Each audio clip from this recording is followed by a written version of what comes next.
Brits and Sovs.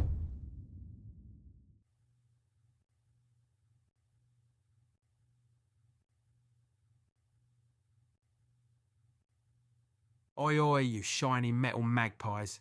I bet you're sitting there wondering, Dave, me old China, how the bleeding hell did you end up here?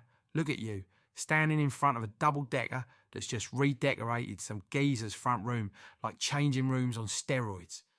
Well, buckle up, me little magpies, because we're about to rewind the clock. Let's go all the way back to 2014. And trust me, it weren't no ordinary fairy tale. It was the full East End soap opera. All episodes, no ad breaks. Now back then, life was sweeter than a jam donut from Greg's on a 2-for-1. I had this blonde bird on my arm, proper looker she was. We moved in and lived with her parents, rent-free, which in my books is basically like winning the lottery without even buying a ticket. We're talking full-on good life, saving $2,000 a month, eating out nearly every night like we was Lord and Lady Muck, and taking 3 to 4 holidays a year. I was more Ryanair than Richard Branson, but trust me, I had more stamps in me passport than a dodgy customs officer in Marbella. A couple of years go by and we thought, yeah, let's do it proper. Let's get our own gaff. And mate, what a palace we landed. 4 bedrooms, 3 en suites, 1 extra bathroom downstairs for when your nan comes round and clogs the bog with her Sunday roast leftovers. Big garden, garage, driveway, the lot. It weren't a starter home. It was like we'd skipped the queue and nicked someone else's dream house. Literally living the dream. But dreams, my magpies, quickly turn into nightmares, like eating a kebab sober. And here's where it went tits up. One day the missus leaves her phone on the side. Ding, voicemail. Now, me being the gentleman I am, I thought I'd do her a favour and check it. You know, in case her nan's fallen down the bingo hall stairs or something. What do I hear?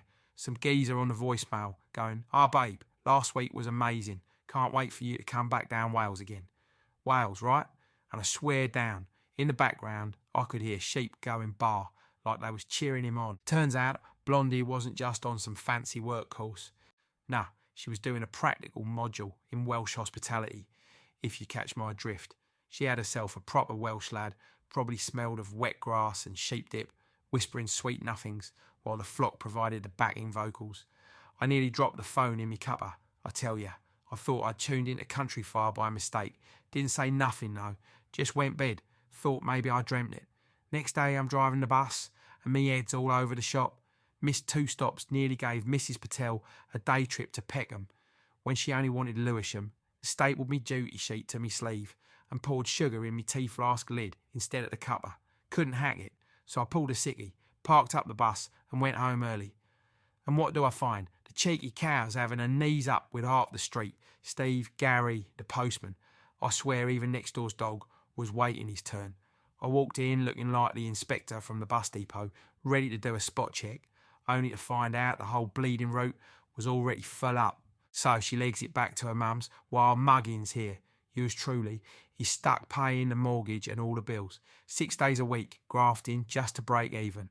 I tell ya, I weren't just burning the candle at both ends. I'd set the bleeding thing on fire and shoved it in me ear hole.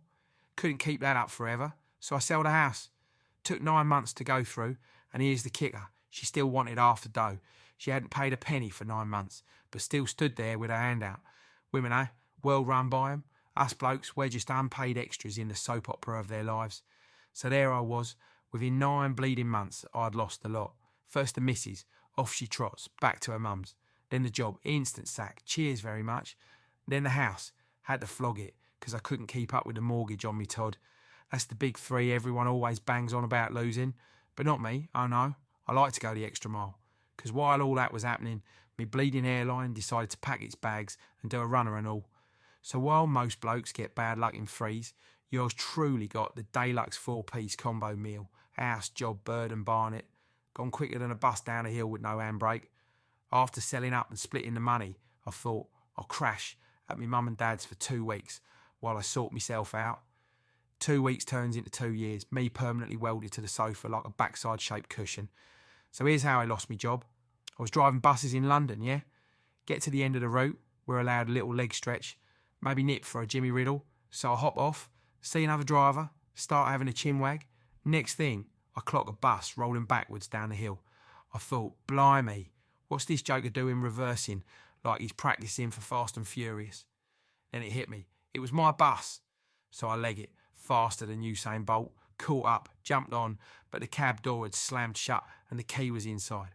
Mate, it was like trying to break into Fort Knox with a breadstick. Bus smashes into a house. I tumble out like Mr. Bean. And boom, instant sack. Cheers, thanks for coming. Now, weren't totally me fault. As I got off, I must have knocked the manual handbrake. But these buses, see, they got electric handbrakes too, like them fancy modern cars. Normally that electric brake would hold it. But oh no, not today, because some genius at the depot thought, let's keep the bus lights on permanently so passengers don't complain. Brilliant, only problem, drains the battery quicker than me ex drained my bank account. So the second I knocked the manual brake and the battery croaked, the bus rolled off like it was auditioning for Top Gear. If that ain't bad luck, I don't know what is. Anyway, I'm back at my parents' sofa, applying for jobs. No luck. Turns out, when you tick was sacked on the form, employers ain't exactly rolling out the red carpet. So I stopped ticking it, got interviews, even got jobs. But after a few months, they dragged me in saying, "Oi Dave, you lied. You didn't tell us you got sacked from the buses." So there I was, in a loop. Too honest. No job. Lie about it. Sacked again. I couldn't win. They should do references before hiring you, not after. But no, they wait until you've memorised the T-rota, then give you the boot. Finally, me brother pulls through. Temporary 6-month gig in renewable energy. I thought, cushy, fill the CV gap, move on. But wouldn't you know, temp job turns permanent, then I get promoted. For once in me life, the universe threw me a sausage roll instead of a kick in the plums. But let's rewind again, back to when I was sofa surfing. Money from the house sale went quick. Rent to mum and dad, food, bills. Then I'm flogging my car, selling my belongings just to scrape by. I had £16 left in the bank, 16. And then this advert keeps popping up on my Facebook feed. Rich Dad, Poor Dad by Robert Kiyosaki. £7, nearly half me net worth. But I thought, sod it. And I bought it. Didn't know it then, but that one daft little purchase changed my life. I'd done everything society tells you. Good job, nice bird, big house, and still ended up skint on a sofa, reading them books, watching his YouTube vids. Suddenly money made sense. Not all of it, mind. Took me years of mistakes to really get it. But one thing stuck, assets over liabilities. And that's where my stacking story begins. November 2018, he'd buy my first bit of silver. Holding it in my hand, mate, it was love at first sight. Next thing you know, I've got 5 kilo bars, monster box of Brits, stack of coins taller than my nan's blue rinse. Ended up with over 1,000 ounces. I looked like Scrooge McDuck, but with a dodgy accent. Still had cash left, so I dipped into Bitcoin. Next day, price tanks. I thought, brilliant, I've just invested in digital monopoly money. Wanted to sell, but remembered a quote from a book I read, if you believe in it, buy more when it drops. So I did. Ended up buying a full Bitcoin within a month of buying my first fraction of a Bitcoin. After that, I started chucking $1,000 a month into it. Thought I was Warren Buffett. Did that for 18 months until I thought Bitcoin was expensive.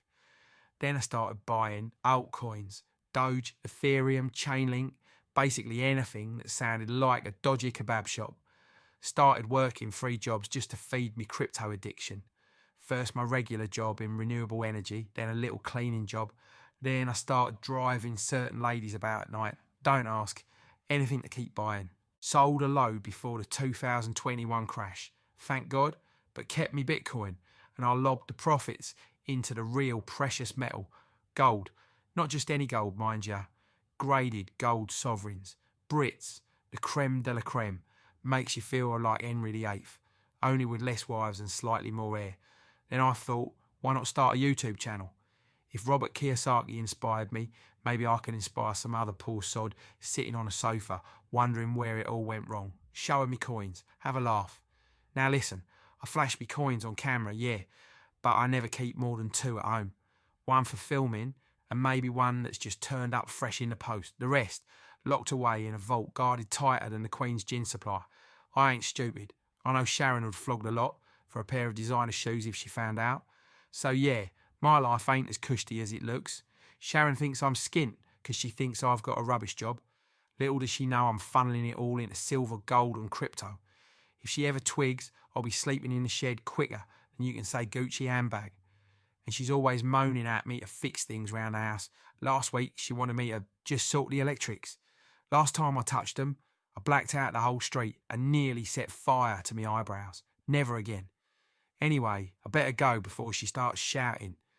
Oh, too late. She's already hollering about a block bog. Funny story. Last time I tried fixing it, I dropped my watch down there. Still ticking, mind. You can hear it when you flush. Thanks for watching, you shiny metal magpies. Smash that like button harder than me ex smashed me heart. Drop a comment telling me what you're stacking or what you reckon I should stack next. And don't forget to subscribe. It's free, unlike Sharon's shopping trips. Stack high, stay golden.